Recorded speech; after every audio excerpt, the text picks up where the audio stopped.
자, 생성 패턴 오늘은 두 번째 시간입니다. 오늘 다룰 패턴은 프로토타입 패턴이라는 거하고 메멘토 패턴을 배울게요. 프로토타입 패턴은 비교적 좀 쉽게 우리가 배울 수 있는 패턴이고요.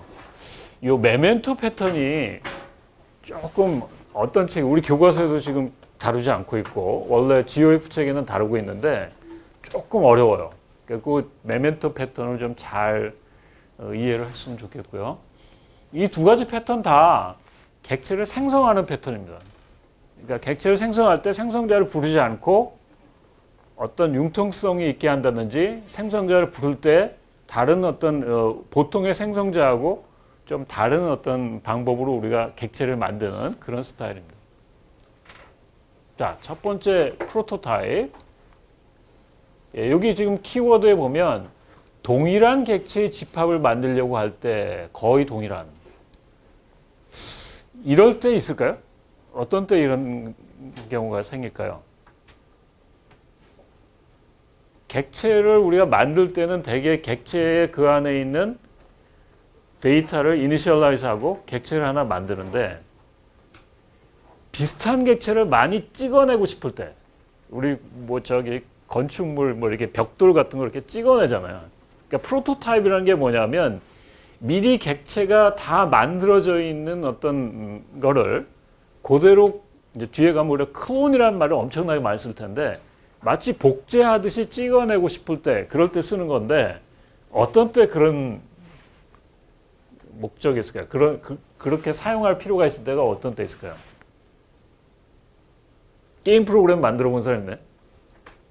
게임 프로그램의 캐릭터를 우리가 만들 때 아마 어떤 때는 엄청나게 많이 찍어내야 될 거예요. 그죠? 그리고 특히 비슷비슷한 건데 조금씩 다른 것들. 그리고 뒤에 이제 조금 있다가 무슨 가구를 이렇게 디자인 해보고 각 방에다가 배치하는 그런 걸 우리가 다룰 텐데 한 방에 들어가는 가구가 지금 책장이나 이런 우리 교실이 다 비슷하죠, 그죠? 교탁이 있고 여기 칠판이 있고 화이트보드가 있고 들어가는 건 똑같은데 각 방마다 조금씩 다르잖아요, 그죠? 그러니까 이런 화이트보드라든지 이런 책상이라든지 이런 걸 우리가 이미지로 어떤 객체화해서 만든다고 그럴 때 그런 걸 거의 찍어내듯이 할 때는 객체를 생성자를 만드는 것보다는 객체 생성자 이미 만들어진 객체를 찍어내듯이 클론을 만드는 게 훨씬 더 쉽습니다. 그래서 이미 만들어진 인스턴스를 알고 있고 새로운 인스턴스가 필요한데 그거를 갖다가 클론화하는 거. 클론화한다는 건 뭐죠? 거기 있는 데이터를 그대로 그냥 복제하는 거죠, 그죠? 그래서 이제 여기 프로토타입을 배울 때는 우리가 여기 뭔가 이 생성자를 바로 부르는 게 아니라 여기 있는 것처럼 그 프로토타입을 만들려는 그런 객체의 클론이라는 생성자 대신에 클론이라는 메소드를 부릅니다. 이 클론 안에 그런 객체를 이미 만들어져 있는 객체를 복사하는 그런 기능이 여기 들어가 있다는 거죠. 자, 여기 지금 예제를 쓴 건데요. 여기 지금 보고서 리포트를 관리하는 그런 프로그램이 있다고 합시다. 리포트가 좀 복잡해요. 지금 리포트 A가 있고 B가 있고 C가 있고 D가 있고 엄청나게 많아요. 만약에 우리가 프로토타입 패턴을 쓰지 않고 여기 있는 이 클라이언트가 직접 리포트를 만들면 어떻게 되죠? 또 계속 A, B, C 어떤 걸 나중에 런타임에 만들 거냐에 따라서 얘가 구체적으로 그걸 다 컨트롤해야 되죠. 그러니까 리포트를 만들 때 관리하는 그런 역할도 얘가 다 뒤집어 쓰는 거죠. 그리고 여기 있는 리포트가 만약에 되게 그 안에 어떤 내용이 있는데 그 내용을 갖다가 우리가 또다시 객체로 만들어서 쓴다고 그럴 때 계속 여기 있는 걸 아마 복사해야 될 거예요. 그죠? 자, 그런데 지금 내가 보고서를 관리하는 입장이라고 그러면 여기 있는 거를 이렇게 직접 복제해가지고 새로운 보고서로 만드는 거는 보안상으로 하지 못하게 하고 싶어요. 그리고 여기 안에서 좀 그거를 관리하고 싶을 때 그럴 때 이제 구체적으로 안 하고 클론이라는 걸 사용해서 하면은 훨씬 그런 보안 문제도 해결할 수 있습니다. 그래서 실제 보고서의 객체는 외부에서 접근하지 못하게 하면서 여기 있는 리포트의 어떤 폴리모피즘을 인해서 A나 B나 C 이런 것들을 얘가 나중에 필요할 때 폴리모피즘으로 만들어주고 싶을 때 그럴 때 이제 복제하는 게 클론입니다. 자, 그 내용을 조금 더 보면요. 네, 지금 여기 클라이언트 프로그램에서 넘겨받은 리포트 객체와 동일한 리포트를 생성해야 되는 경우, 그러니까 리포트 안에 뭐 내용이 되게 많고 이미 채워져 있는 어떤 내용들이 있다 그럴 때 그거를 생성자를 불러서 다 만들려면 이니셜라이즈 해야 되고 뭐 그 값을 다 줘야 되잖아요. 파라미터로. 근데 복제하면은 이미 만들어진 거를 그냥 카피하니까 훨씬 더 쉽게 우리가 객체를 만들 수 있어요. 자, 그래서 클라이언트 코드는 이렇게 되겠죠. 지금 리포트가 나오는데 리포트가 지금 여기 위에 있는 이거죠. 그죠? 상위에 있는 개념들. 그러니까 또 좀 추상적인 거를 클라이언트가 지칭하게 했는데 결국 얘네가 리포트 A가 올 수도 있고 B가 올 수도 C가 올 수 있어서 이 안에서는 결국 구체적인 생성자를 부를 수밖에 없어요. 그죠? 그래서 그러면 다음 슬라이드에 있는 것처럼 야, 리포트가 A면 리포트 A 생성자 부를 거고 B면 B 부를 거고 C면 C 부를 거고 그러면 어떻게 됩니까? 클라이언트가 어떤 리포트를 만들지 관리하는 것도 얘가 다 떠안게 되죠. 그렇겠죠, 그죠? 자, 그거를 좀 줄이자는 그거를 여기 지금 문제점이 클라이언트 코드가 구체적인 리포트 접근을 허용해야 되고 우선 이 객체를 만드니까 그죠? 생성자를 쓰니까 그 다음에 클라이언트 코드에서 구체적인 리포트 객체를 알고 있어야 돼. 얘가 A 타입, B 타입, C 타입 말고 또 D 타입 오면 D 타입도 알고 있어야 돼. 다 알고 있어야 되잖아요. 여기 있는 이 구조를 그죠? 이 구조를 다 알고 있어야 돼요. 그죠? 또 다른 단점은 새로운 리포트 스타일이 추가될 때마다 클라이언트 코드가 수정돼야 되는 그죠? 여기 D가 필요하고 또 E가 더 추가된다 그러면 얘는 계속 코드 바꿔야 돼요.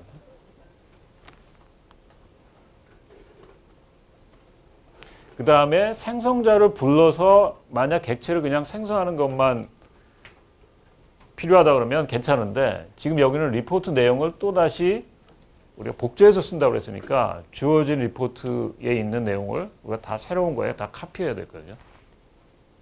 자, 이런 문제를 좀 해결하는 패턴이 바로 프로토타입인데 프로토타입은 이런 식으로 하자는 겁니다.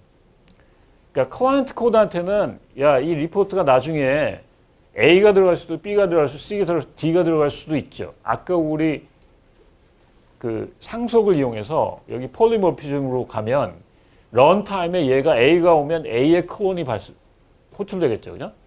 그래서 생성자를 부르게 하지 말고 복제하는 그런 함수를 하나 둬가지고 걔가 지금 만들어져 있는 생성자 중에서 프로토타입을 그냥 그대로 카피하는 걸로 가자는 거예요.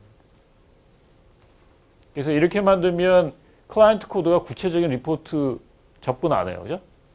여기 있는 리포트가 나중에 A가 될 수 있고 B가 될 수 있고 C가 될 수 있고 다 폴리모피즘을 하니까 구체적으로 접근을 안 해요. 그죠? 알 필요도 없어요. 그죠? 모든 걸 다 얘가 폴리모피즘을 RDP라고 다 언급할 수 있으니까. 그 다음에 만약에 지금 없는 리포트 D 말고 E가 올라가더라도 얘는 수정할 필요가 없죠. E도 다 포함하자는 거죠. 그죠? 포함하는 거니까. 그 다음에 클론 함수 내에서 RDP의 내용의 복제 작업을 수행한다. 그러니까 이미 만들어져 있는 프로토타입이 그대로 새 생성자에 그대로 복제돼서 새로운 생성자 안에 많은 내용들이 거의 카피 수준으로 된다는 얘기입니다. 자, 그래서 바꾸게 되면 이렇게 되는 거예요. 클라이언트는 이 밑에 있는 거 구체적으로 접근하지 않아요. 그죠? 이 위에 있는 폴리모피즘의 애브스트랙트한 개념으로 우리가 클론을 부르고 요 밑에 있는 클론들은 뭐예요? 생성자하고 조금 다른데 우리가 카피 생성자 비슷한 거라고 생각하면 돼요. 카피 생성자는 어떻게 하죠? 파라미터로 이미 만들어진 객체를 주면 이미 만들어진 객체를 그대로 그 안에 다 트랜슬레이트 하는 거죠. 새로운 객체에다가. 그래서 그게 이제 클론입니다. 그래서 각각의 클론은 자기가 지금 이미 만들어져 있는 객체를 리턴해 주면 돼요. 그죠? 자, 거기까지 혹시 질문 있나요? 프로토타입의 예를 들어서 간단히 인트로덕션을 소개했는데 어떤 건지 감이 오죠? 그죠? 별로 그렇게 어렵진 않아요. 그죠? 그러니까 우리가 객체를 생성하는 방법이 여러 가지 있는데 파라메터로 일일이 어떤 값을 줘가지고 그 값을 가지고 생성하는 방법도 있지만 이미 다 만들어져 있는 객체를 이용해서 복제한다는 것은 상당히 많은 데이터가 거의 비슷해요. 근데 우리가 뭐 한두 개만 틀린다. 그러면 이미 만들어져 있는 거에서 복제해가지고 내가 원하는 것만 딱 바꾸면 되거든요. 그래서 그런 걸 우리가 클론이라는 이름으로 메소드를 우리가 사용하는데 프로토타입 패턴을 쓰면 항상 클론이라는 메소드의 이름도 같이 써요. 알겠죠? 그죠? 그래서 여러분들 코드를 보다가 아 여기 클론이 써져 있네? 이 얘기는 뭐예요? 아 이거 프로토타입 패턴을 썼구나 라는 걸 우리가 알 수 있어요. 만약에 저 클론이라는 이름을 다른 걸로 하면 물론 자기는 알아보겠지만 우리가 패턴을 아는 사람끼리는 아 여기 이 객체를 복제하는 어떤 메소드가 클론이라는 이름으로 구현됐구나 라는 걸 우리가 알 수 있기 때문에 프로토타입 패턴 그러면 클론이라는 걸 항상 같이 가지고 간다는 거예요. 자 예제를 한번 봅시다. 아까 내가 잠깐 설명했던 예. 지금 우리 뭐 여기 사무실에 뭐 이 방에는 지금 뭐 가구 뭐 책상 의자 뭐 책꽂이 뭐 이렇게 들어가는데 이 그림이 어떻게 다 비슷하게 생겼는데 조금씩 지금 다른 스타일이 있다고 그래요. 지금 데스크도 이런 스타일이 있고 그 다음에 뭐 스토리지는 또 다른 스타일이 있고 의자는 또 다른 스타일이 있어요. 그럼 이 스타일들을 여기다가 이제 갖다가 만드는 거라고 합시다. 필요할 때. 근데 이게 이미지로 돼 있어서 지금 조금씩 뭐 이미지만 조금 뭐 다를 수 있고 이 조합만 좀 다를 수 있지 또 위치만 좀 다르지 다른 이미지의 내용이나 뭐 이런 거 다 똑같다고 하면 우리가 이 이미지를 만들 때 새로 뭐 이미지 데이터를 어디다 가져와서 주는 것보다 이미 여기 만들어져 있는 거를 그대로 와서 복제하는 게 훨씬 더 쉽겠죠. 그죠? 그래서 예, 지금 클라이언트 입장에서는 지금 각 방에 들어가는 책상과 의자와 또 책장 이 세 개를 앙상블이라고 하고 이 앙상블을 만들 때 이 앙상블을 구성하는 모든 파트를 얘가 직접 컨트롤하면 되게 골치 아파져요. 그죠? 그래서 그렇게 하지 말고 이 가운데 부분에 각 파트에 대한 거를 같이 지칭할 수 있는 어떤 추상적인 레벨을 하나 더 두고 얘는 그것만 터치하고 그다음 그 밑에 있는 파트 1, 2, 3 이런 것들은 나중에 런타임에 필요한 여기 있는 my part prototype이라는 요 객체로 폴리모피즘으로 우리가 부르자는 얘기죠. 자, 그래서 이렇게 지금 아까 파트가 세 가지 있었죠. 책상하고 의자하고 책장은 여기 하나의 파트고 그걸 이루는 앙상블이 있고 클라이언트 입장에서는 이 앙상블을 불러요. 그죠?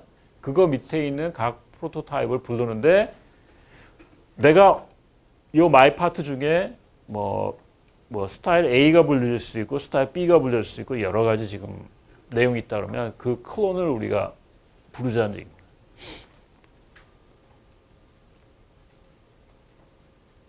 네, 그래서 요거는 지금 예, 스타일이 지금 A 스타일, B 스타일, C 스타일 뭐 이렇게 되어 있는데 각각 이 앙상블 안에 A, B, C를 만드는 그 앙상블 안에 여기 파트 1, 2, 3를 만드는 부분이 있겠죠. 그죠? 근데 이 파트 1과 2, 3를 만들 때에 여기에 지금 스타일로 A가 들어갈 수도 있고 B가 들어갈 수도 있고 C가 들어갈 수 있으니까 거기에 맞는 클론은 이제 객체 복제 형태로 만들어지겠죠. 그래서 앙상블은 여기 있는 구체적인 스타일의 프로토타입을 만들지 않아요. 접촉하지 않아요. 그죠? 그래서 얘는 폴리모피즘으로 각각 이 버추얼한 어떤 펑션 프로토타입의 클론을 부르고 있고 그 클론 부른 거에서 폴리모피즘 때문에 어떤 스타일에 대한 거는 나중에 이제 확정되는 거죠. 자, 거기까지 혹시 질문 있나요? 이 네. 왕상부에 네. 있는 네. 클래스가 그러면 복제할 객체들을 가지고 있는 하나의 클래스인가요? 얘는 뭐냐면 요거죠. 요거 하나의 앙상블이죠. 그러니까 객체 패밀리를 얘기하는 거죠. 그죠? 그래서 객체 패밀리 안에 책상과 의자와 책장이 세 개의 파트로 구성되어 있는 거죠. 그죠? 그래서 이 세 개의 파트가 여기에 만들어지는데 그 파트의 스타일이 A라는 스타일이 있고 B라는 스타일이 있고 C라는 스타일이 있는 거죠. 그죠? 나중에 그거는 런타임에 결정되고 각각 맞는 프로토타입에 대한 복제는 요 밑에 구현되어 있는 클론에서 그게 구체적으로 생성자를 부르게 되죠. 그죠? 그러니까 클라이언트 입장에서 사실 여기까지는 안 보여요. 그죠? 여기 위에 있는 이 위에 있는 레벨로 가니까 훨씬 더 객체를 생성하는 게 융통적이 되고 그다음에 복제하는 것도 훨씬 쉬워지죠. 자, 그다음에 그 예제는 되게 유명한 예제입니다. 그 GOF 책에 나오는 예제라서 그냥 가져왔는데요. 예전에 우리 앱스트랙트 팩토리나 팩토리 메소드 쓸 때 이 예제를 내가 뺐어요. 너무 이게 좀 복잡하고 그래서 다른 예제 그 우리 헤드 포스트에 얘기했던 그 피자에 대한 얘기를 했기 때문에 여러분한테는 이게 처음 소개되는 건데 왜 우리 게임 중에 예전에 유닉스에서 로고 같은 게임 뭐 이렇게 미로 찾는 게임들 있죠. 어떤 방에 들어가면 무슨 보물이 있고 그래서 내가 싸울 때 뭐 다 무기로 거기에 뭐 어떤 거를 내가 습득할 수 있고 그러면 싸울 때 더 스트렝스가 강해지고 뭐 계속 미로를 찾아가면서 싸우면서 이런 것들인데요. 지금 그 미로를 우리가 만드는 프로그램 안에서 만들어줘야 되겠죠. 게임을 우리가 하게 하려면. 그래서 지금 여기 미로 안에는 방과 그다음에 벽과 도어가 있다고 합시다. 그러니까 결국 미로라는 거는 방의 연속이에요. 그죠? 근데 그 중에 이제 문이 난 쪽으로 우리가 문을 열고 나가면 또 다른 방이 생기고 그 방 안에는 우리가 원하는 보물이라든지 아니면 뭐 인챈트라든지 이런 무기라든지 이런 것들이 있습니다. 그래서 여기 지금 그 방 중에 미로 안에 있는 미로 중에 인챈트 메이즈가 있고 바움 메이즈가 있어요. 어떤 거는 막 방에 폭탄이 있어서 내가 그 안에 들어가면 뭐 폭탄을 만드는지 그런 거라는 거죠. 그래서 지금 메이즈를 만드는 팩토리를 우리가 만들 때 미리 이제 이런 룸이나 월이나 도어라는 거는 이미 뭐 이미지라든지 이런 게 들어가 있는 건데 그걸 새로 만들 때 뭐 파라미터를 주고 뭐 파일에서 어떤 이미지 가지고 이런 거보다 이미 만들어져 있는 객체 안에서 그냥 복제하는 게 훨씬 더 간편해요. 그죠? 그래서 이 메이즈를 구성하는 이 세 개의 객체를 하나의 앙상블로 생각하고 그거를 프로토타입 객체를 이용해서 우리가 만들자는 얘기입니다. 그래서 각 프로덕트 요 룸과 월과 도어 안에 크론이라는 함수를 구현한 다음에 클라이언트 입장에서는 여기 있는 인챈트 메이즈 팩토리나 얘네들이 다 그 클론을 구현해 가지고 클라이언트가 원할 때에 어떤 스타일의 메이즈를 만들 때 그 구체적인 객체를 지칭하지 않고 그냥 어떤 메이즈를 만들겠다 그것만 알면 이 클론으로 나중에 각 룸과 그다음에 도어에 대한 객체를 복제해 오게끔 그렇게 사용하라는 그런 게 이제 샘플 코드입니다. 그래서 여러분 코드만 좀 보면요. 예, 여기 지금 메이즈 프로토타입 팩토리인데 얘가 지금 그 요 생성자 안에는 여기 프로토타입 메이즈라고 해서 이미 만들어진 객체예요, 이게. 그렇겠죠, 그죠? 여기 지금 메이즈와 룸과 뭐 이렇게 이미 만들어져 있는 걸 얘가 가지고 있다고, 그죠? 그 가지고 있는 거를 네, 지금 이제 요거는 그냥 이제 처음에 이제 이니셜라이즈 객체를 그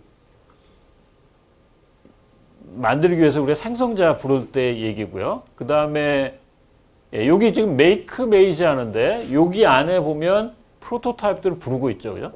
프로토타입 메이지, 프로토타입 룸 이렇게. 예, 그래서 이제 이 여기 있는 프로토타입들이 이제 이미 만들어진 객체들인데 그 객체들이 네, 여기 지금 각각 도어 안에 보면 도어나 워 안에 보면 여기 있는 클론으로 어디 갔나요? 네, 여기 지금 도어 안에 있는 클론으로 지금 새로운 객체 지금 만들어진 도어를 지금 보내고 있죠, 그죠? 그래서 여기서는 지금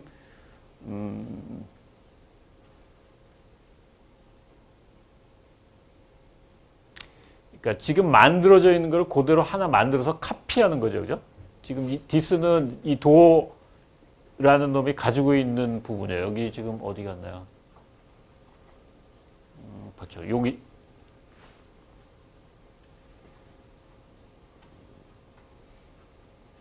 네, 지금 만들어진 이 객체를 새로 하나 만들어서 복제해가지고 지금 클론을 부를 때 보내라는 얘기고, 그 다음에 여기 지금 도어는 되게 어떤 방과 방 사이에 있는 문이겠죠, 그죠? 그래서 여기 지금 도어가 가지고 있는 데이터는 룸과 룸만 지정하면 돼요, 그죠? 그 다음에 워도 마찬가지고요, 룸도 마찬가지인데 이 안에 요거하고 똑같은 클론이라는 게 여기 들어가 있어야 된다, 만들어져 있어야 되고요. 그래서 클라이언트 코드는 되게 쉬워져요. 그러니까 내가 심플 메이지 팩토리나 뭐 이런 어떤 메이지를 만들 때 지금 이렇게 해서 지금 생성자를 부르면 이 생성자에는 이미 만들어진 것들이 다 프로토타입으로 올라오게 되고 이미 만들어진 게 지금 복제되는 거잖아요.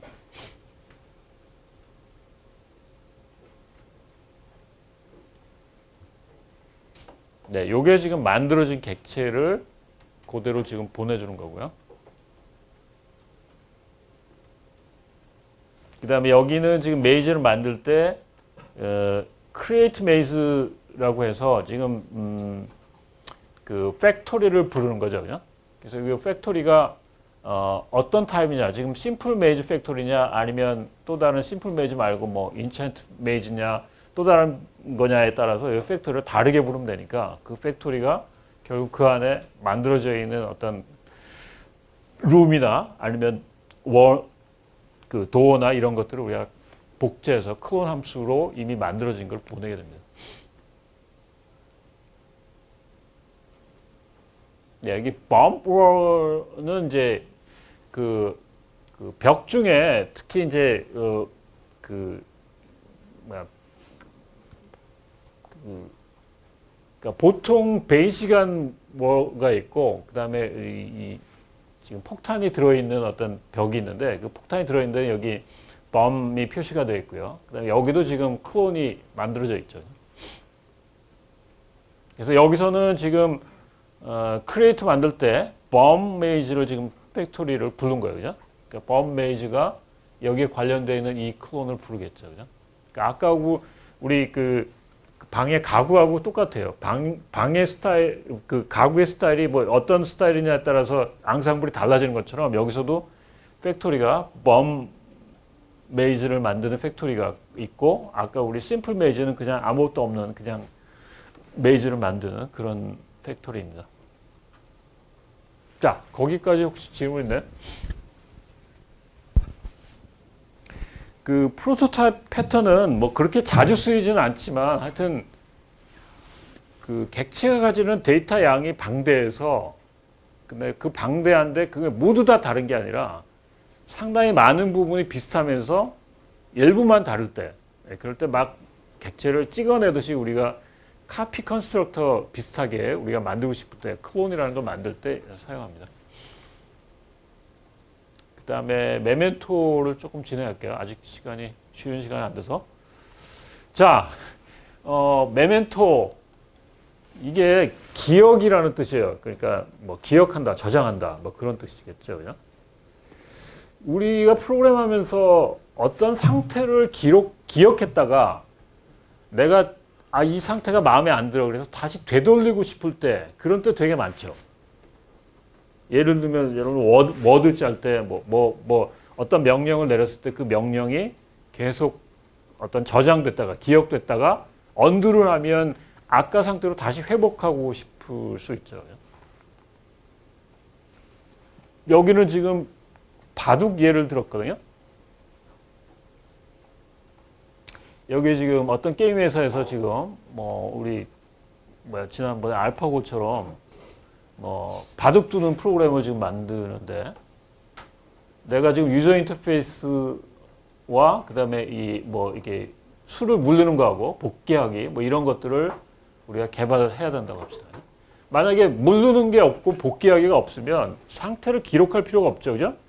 그냥 계속 두는, 서로 무브만 하는 내용만 만들면 되니까 괜찮은데, 만약에 조금 더 나와서 이런 수를 물른다든지 아니면 복귀를 한다든지 이런 거를 우리가 만들려면 계속 바둑의 상태가 변화될 텐데, 바둑판의 상태를 계속 보관하고 있어야 돼요. 그죠? 바둑판에 대한 거는 우리가 굉장히 쉽게 저장할 수 있는데요. 이런 식으로. 바둑판의 상태는 지금 19줄, 19줄이니까 그 19줄, 19줄에 어떤 돌이 넣여 있는지, 블랭크 제로는 아무것도 안 넣여 있는 거고, 마이너스 1은 블랙, 1은 화이트, 이렇게 저장하면 되겠죠. 그 다음에 필요한 게 뭐죠? 바둑 둘 때? 사석수, 그죠? 그 다음에 누구의 턴이냐 하는 거 굉장히 중요하죠. 그죠? 까만 돌이 둘 차례냐, 하얀 돌이 둘 차례냐. 그 다음에 패의 위치. 그죠? 그래서 지금 바둑의 보드를 다 표현한다 그러면 이런 데이터를 넣어야 될 거예요. 그죠? 보드가 아마 19로 넣고, 그 다음에 죽은 돌의 개수들, 그 다음에 누구의 턴이냐, 그 다음에 패의 위치들. 그래서 만약 어떤 두 사람 중에 누가 지금 X와 Y 좌표에 어떤 그 바둑 R을 놨다. 그럴 때 사용하는 게 풋스톤이라는 메소드고, 그 다음에 리트랙스톤이 이제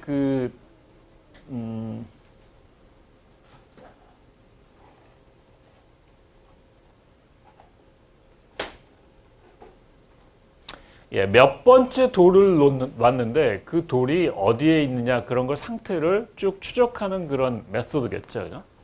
그 다음에 이제 보드를 이렇게 프린트하는, 현재 상황을 프린트하는 그런 게 필요할 거예요. 자, 이 클래스에 보면 되게 많은 내용들이 들어가 있죠. 그러니까 무슨 얘기냐면, 바둑판의 어떤 상태를 보관하는 책임도 있고, 그거를 인쇄하는 책임도 있고, 또 여기에 이제 여기 나오지 않았지만 이 리트래킹 같은 거는 바둑의 상태를 다시 기억하고 다시 언두한다든지 회복한다든지 이럴 때의 역할도 다 들어가 있어요. 이 굉장히 예전에 우리가 싱글 리스폰시빌리티 원칙에 굉장히 위배되는 굉장히 거대한 클래스가 됩니다. 자, 그래서 좀 해결 방안은 보관할 필요가 있는 정보들 따로 뽑아서 객체를 만드는 건데, 지금 여기 있는 고 보드에 있는 상태를 나타내는 이 내용을 따로 뽑아서 얘는 리스트로 가지고 있게 하자는 얘기죠. 그러면 처음에는 아무 돌도 안 놓은 상태였다가 누가 하얀 돌을 어디에다 놨다 그러면 하얀 돌을 놓은 상태를 얘를 기억하고 있으면 여기에 지금 마치 객체의 어레이 형태로 또는 객체의 리스트 형태로 쫙 얘가 이 상태를 가지고 있을 거예요. 그죠? 그러다가 내가 복귀를 한다 그러면 여기 있는 걸 어느 시점부터 어느 시점까지 다시 계속 추적하면 되고, 다시 무르기를 한다 그러면 지금 갔던 상태에서 얘 상태를 지우고 다시 그 전 상태로 오게 하면 복귀가 되는 거죠. 그죠? 무르기가 되는 거죠.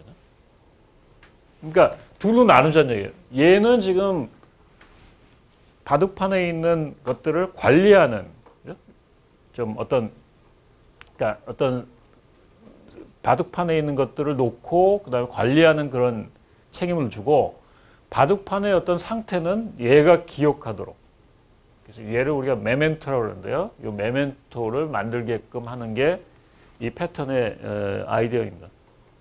그래서 고 스테이트의 내부 정보는 원래 소유자인 고 보드만 볼 수 있게 하고 다른 외부 객체는 볼 수 없도록 하는 것이 필요한데 이제 여기는 얘는 사실은 그 주인이 누군가요? 얘죠, 그죠?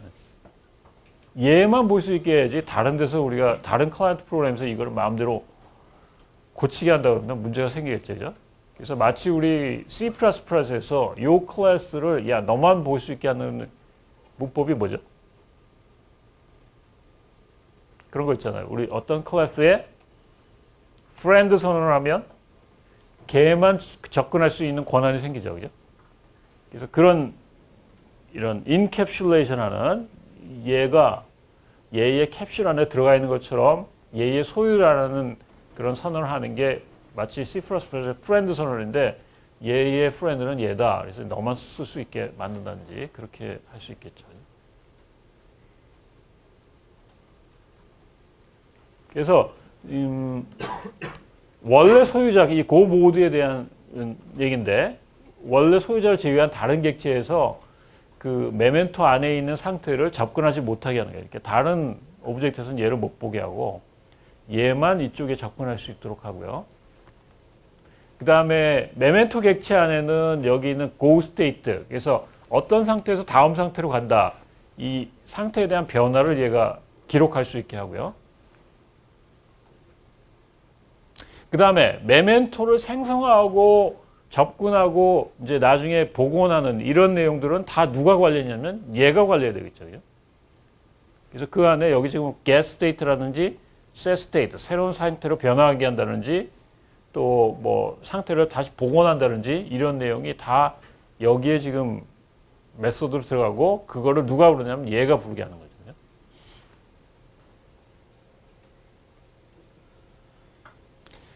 그래서 여기 지금 메멘토를 쓸 때 여기 있는 메소드들 이름도 다 같이 쓰거든요. 여기 있는 get memento 그러면 어떤 얘가 가지고 있는 여러 상태 중에 어떤 상태를 다시 가져와서 다시 그 원 상태로 회복하라든지 아니면 create memento는 이제 어떤 새로운 상태가 됐다 그러면 이 상태를 하나 저장하는 거죠. 그죠? 그래서 여기 있는 set memento라든지 create memento 요거는 꼭 메멘토를 쓰면 메소드 이름을 저 이름으로 써야 됩니다.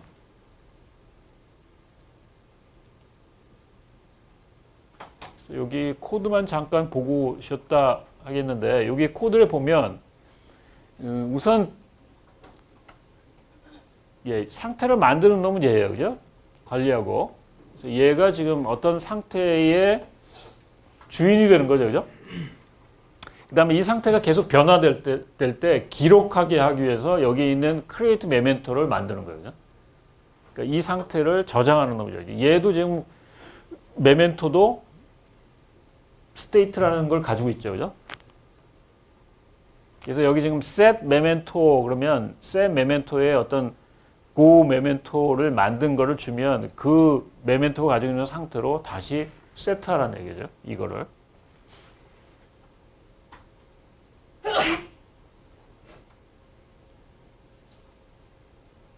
그 다음에 여기 있는 요 내용이죠.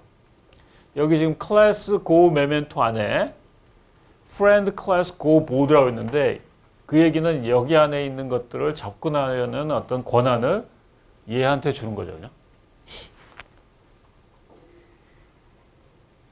그래서 얘가 지금 여기 있는 create하고 그 다음에 여기 있는 set 할 때 여기 있는 state를 접근할 수 있어요. 그죠?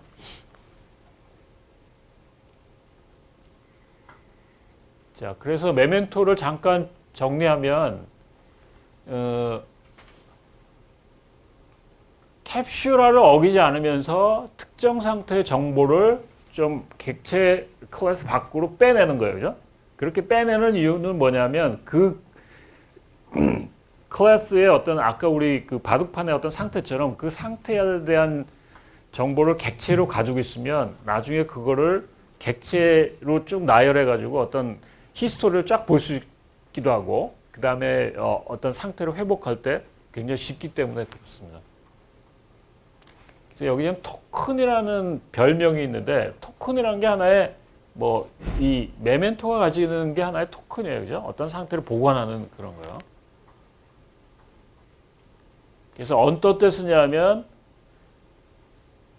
어떤 객체의 특정 시점에 대한 상태 정보가 나중에 복원되기 위해서 우리 아까 바둑판의 상태가 만약 다시 복귀를 한다면 복원돼야 되고 또 만약 되돌린다면 복원돼야 되니까 그 상태 정보를 따로 클래스로 가지고 있게 해서 가져오기 위해서 그런 거고 그 다음에 객체의 상태 정보를 아무나 접근하게 하지 않고 좀 감춰서 아까 우리 그 상태를 관리하는 그런 클래스한테만 보이게 하는 그런 그 의도가 있습니다.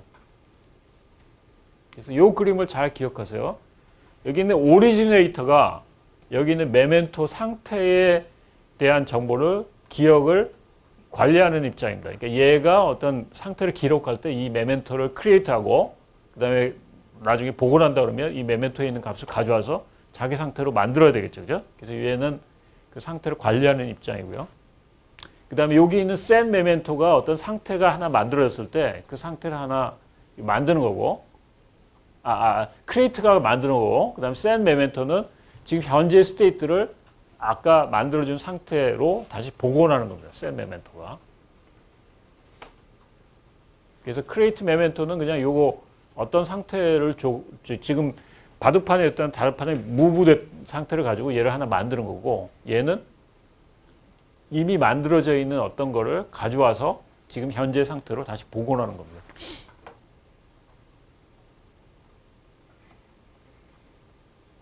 그 다음에 이제 여기 지금 케어테이커라고 그랬는데 여기 케어테이커는 이제 이 메멘토에 대한 여러 가지 내용을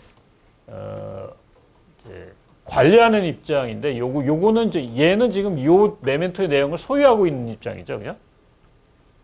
그러니까 요게 하나의 우리가 원하는 바둑판의 상태를 나타내는 거고 얘는 이제 지금 요거를 직접 얘가 관리하는 게 아니라 이걸 통해서 이제 관리하는데 요 그림이 그러니까 아까 얘기한 것처럼 얘에 대한 모든 권한은 얘가 있는 거죠. 그죠? 그래서 얘는 지금 나중에 보면 여기 오리지네이터를 통해서 얘를 관리하는 그런 관리하는 부분을 따로 떼냈다는 얘기입니다. 그래서 기본적으로는 메멘토가 있고요. 상태의 정보를 저장하기 위한 객체. 그 다음에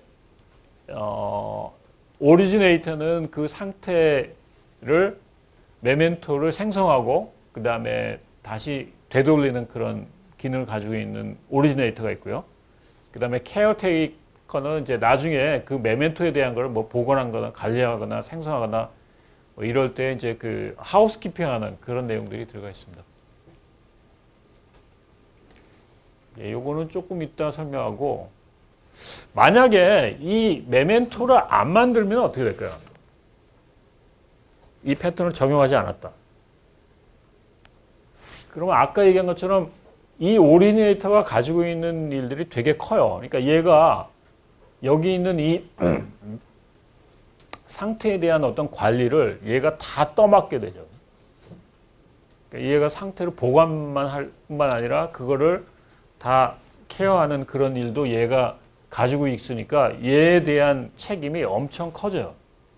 그러니까 패턴에 대한 아주 기본적인 아이디어는 뭐냐면 가능하면 클래스들이 싱글 리스폰시빌리티로 아주 쪼개가지고 야 너는 어떤 상태에 대한 전반적인 소유의 입장을 가지게 하고 그 다음에 그 보관에 대한 내용은 메멘토가 하게 하고 그 다음에 그 보관 메멘토를 만들고 그 다음에 복원하는 거는 오리지네이터가 하게 하고 그 다음에 케어테이커는 요거는 조금 이제 그 얘를 뭐 DB에 넣는다든지 아니면 뭐 파일에 넣는다든지 이럴 때에 그런 하우스키핑 하는 것만 지금 따로 떼는 겁니다. 질문 있나요 혹시? 질문? 아까 얘기한 것처럼 지금 얘가 너무 어떤 책임이 커지니까 여기서 어떤 상태를 나타내는 것들을 객체화 시켜가지고 따로 떼내고 여기 있는 이 객체를 필요하면 내가 어느 거를 골라가지고 여기에 복원한다든지 아니면 이거의 어떤 시리즈를 쫙 객체로 가지고 있으면 히스토리가 되겠죠. 그죠? 그래서 나중에 우리가 이제 커맨드 패턴을 소개할 텐데 커맨드 패턴도 이 아이디어는 비슷해요.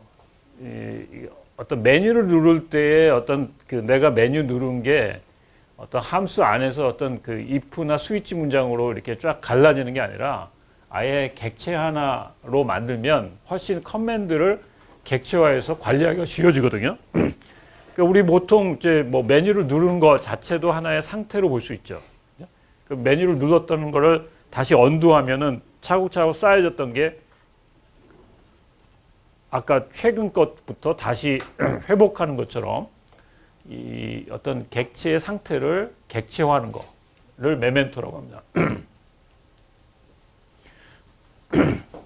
그래서 예, 메멘토에 서로 인터랙션 하는지 그거 나타낸 건데 맨 먼저 여기는 케어테이커라는 놈이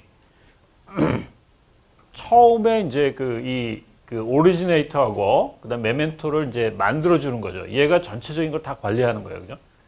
그다음에 오리지네이터의 어떤 상태가 새로 바뀌었다든지 그럴 때 메멘토를 만들어 가지고 상태를 보관하는 거. 그다음에 이제 어떤 상태로 다시 회복하기 위해서 그 상태를 가져와서 다시 이제 세트하는 거. 네, 그런 형태로 서로 협력을 하는데 메멘토라는 게 되게 수동적이죠. 그냥 객체 안에 어떤 상태를 보관했다가 그 상태를 그냥 전달해 주는 그런 역할밖에 없어요. 그 다음에 오리지네이터가 결국은 상태를 주관하는 놈이죠. 그냥 얘가 지금 상태를 다 포괄하고 있는 놈인데 그거에 대한 전체적인 하우스키핑 그거는 이제 케어테이커라 한다는 거죠. 자, 그래서 결과는 어떤 오리지네이터 객체가 가지고 있는 어떤 상태를 밖에다가 따로 떼가지고 덜어냈지만 인캡슐레이션 바운드 아래 들어가 있게 하는 거죠. 또 다른 분리된 객체로 만들었지만 마치 그 객체, 그 오리지네이터 객체 안에 있는 것처럼 그 포괄하고 있는 거고, 그 다음에 다른 클라이언트에서 접근하는 거를 제한해서 얘는 이 메멘토라는 거는 오리지네이터 안에 있는 내용이다라는 걸 우리가 캡슐화합니다. 그 다음에 지금 메멘토라는 게 따로 떨어져 있기 때문에 이 오리지네이터가 되게 가벼워지고 되게 심플해져요. 그죠? 얘가 직접 상태를 보관하고 뭐 다시 셋업하고 뭐 이러면 되게 힘들어져요. 그죠? 그러니까 복원이 필요한 어떤 객체를 따로 떼내고 그거에 대한 것들을 얘가 오리지네이터가 관리하게 하는 그런 거. 그 다음에 요거는 단점인데요. 메멘토가 너무 데이터가 많고 이거를 보관하는데 그 기억 장소가 많이 필요하다. 그러면 꽤 사용하는 데 자원이 많이 필요할 수 있겠죠. 메멘토의 생성이 자주 일어나거나 내부 상태 정보가 많은 경우 얘가 아마 메멘토에 대한 부담이 많아질 수 있을 텐데 그거는 패턴을 사용할 때 이거를 떼냈을 때 기억 공간에 대한 것들은 좀 우리가 무시하고 떼어내는 어떤 오리지네이터의 역할을 분리해내는 게 더 장점이 있겠다.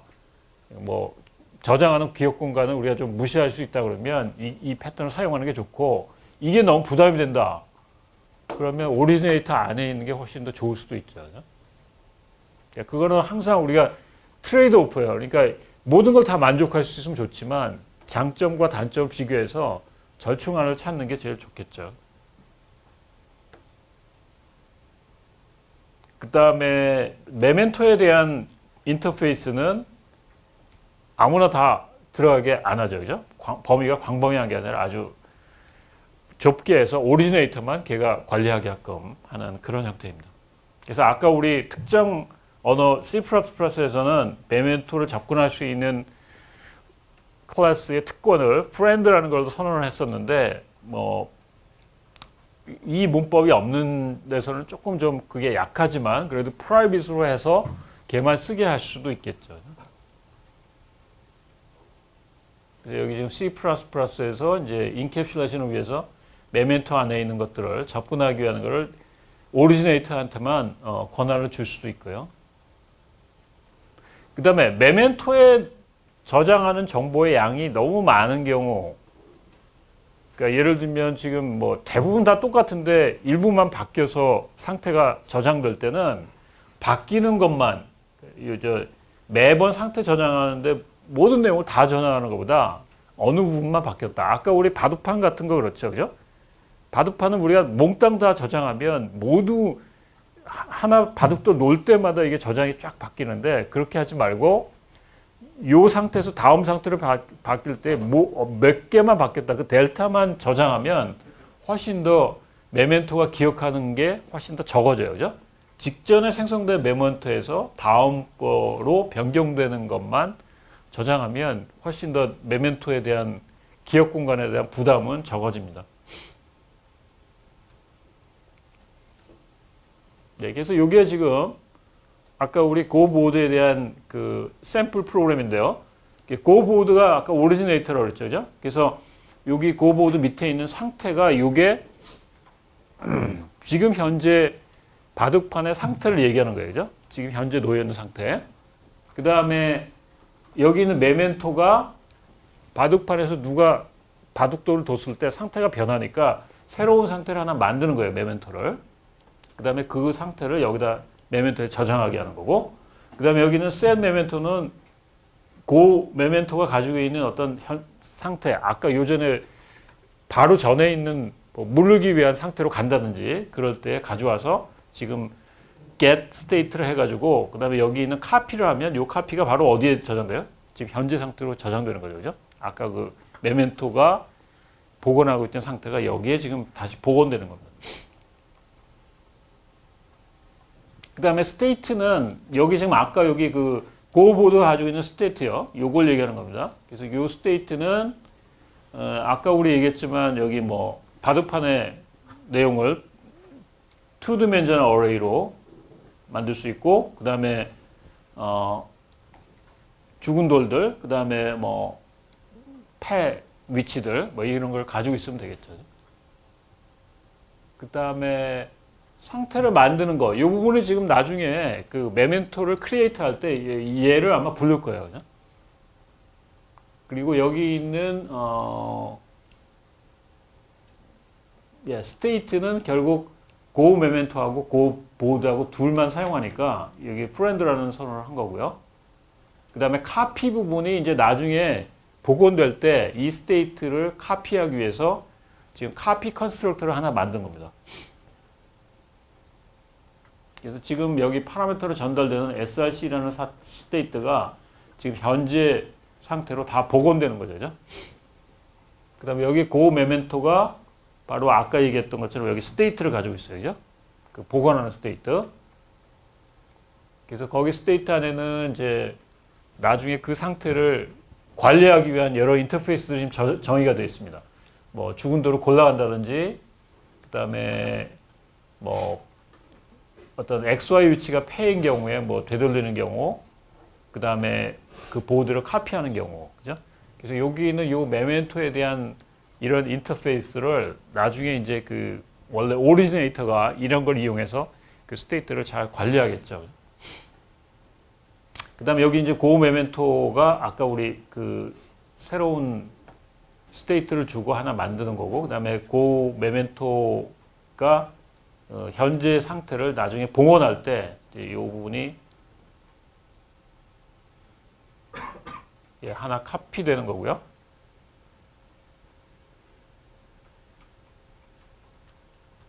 그 다음에 클라이언트 코드는 지금 요게 이제 우리 뭐 바둑 게임에서 그냥 뭐 10번째 칸에 10번째 줄에 뭐 놓는 거죠. 그죠? 그래서 요 놨으면 그 다음에는 메멘토가 하나 만들어서 M1이라는 객체에 보관되겠죠. 그죠? 그 다음에 또 놓고 뭐 그런 상태로. 그래서 나중에 만약 복원되겠다 그러면 어떤 상태에 있는 것 메멘토를 복원해 와서 다시 이제 무르기 같은 걸 할 수 있겠죠. 그죠? 만약에 이게 안 돼 있다 그러면 여기는 이 스테이트 이게 되게 복잡해져요.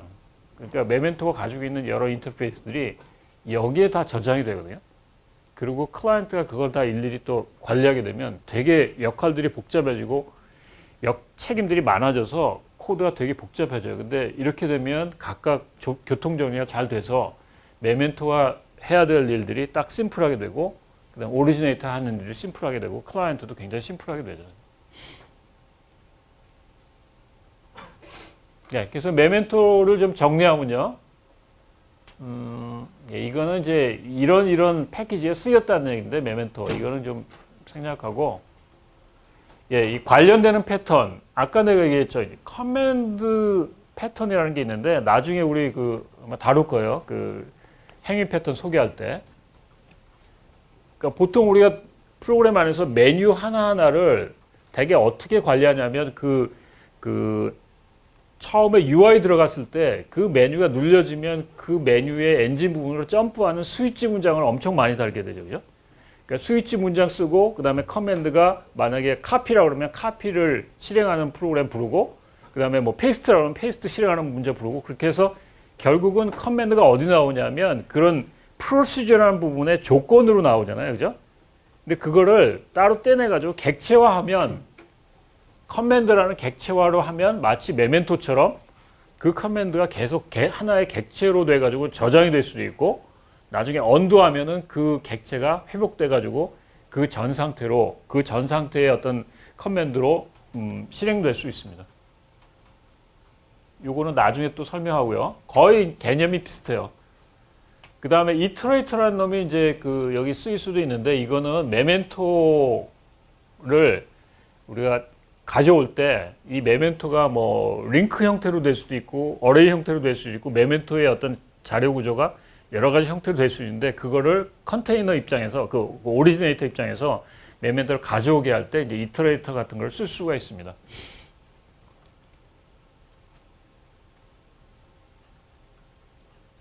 자, 여기 한 두 가지 문제가 있는데, 이거 이미 아까 답을 다 얘기한 것 같아요. 지금 네, 여기 지금 저장할 필요가 있는 정보를 외부에 객체화하려는 것, 그 다음에 여기에다가 해결 방안 2는 메멘토라는 껍질을 한 번 더 씌운 거다.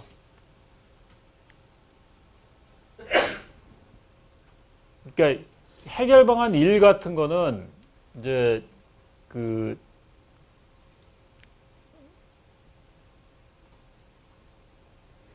인포메이션 하이딩이라는 입장에서는 요게 조금 불완전하죠. 그죠? 해결 방안 2는 이제 인캡슐화 됐으니까 이거는 훨씬 더 캡슐화라는 입장에서는 더 장점이 있는 거고, 1인 경우는 지금 그냥 단순히 메멘토가 가지는 상태를 덜어내는 거기 때문에 덜어진다는 어떤 의미만 있고요. 그 다음에 해결 방안 1, 2 모두 다 메멘토 상태를 덜어내니까 훨씬 더 책임이 가벼워지죠. 오리지네이터가 다 그 상태를 관리하는 거는 책임이 너무 부담이 많이 가고.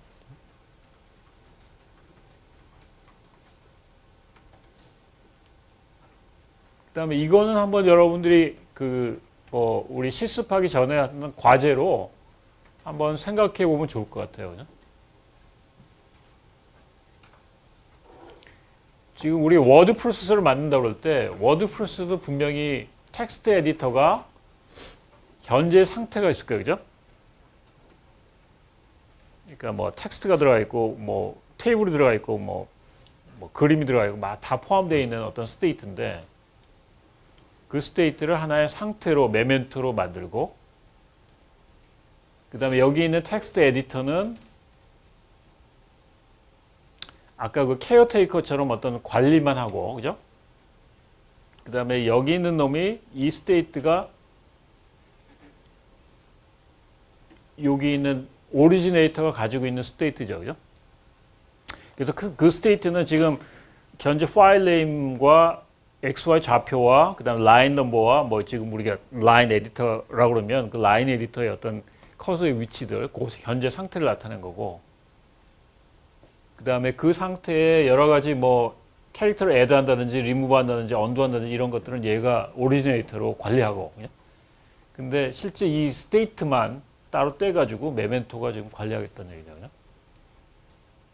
그러면 얘가 텍스트를 쫙 쳤을 때 변화될 때마다 여기 있는 메멘토가 생기고 혹시 내가 텍스트 잘못 쳤다 그럴 때 다시 언두하는 거는 여기 있는 메멘토에서 쭉 가져와 가지고 다시 회복시키면 되겠죠.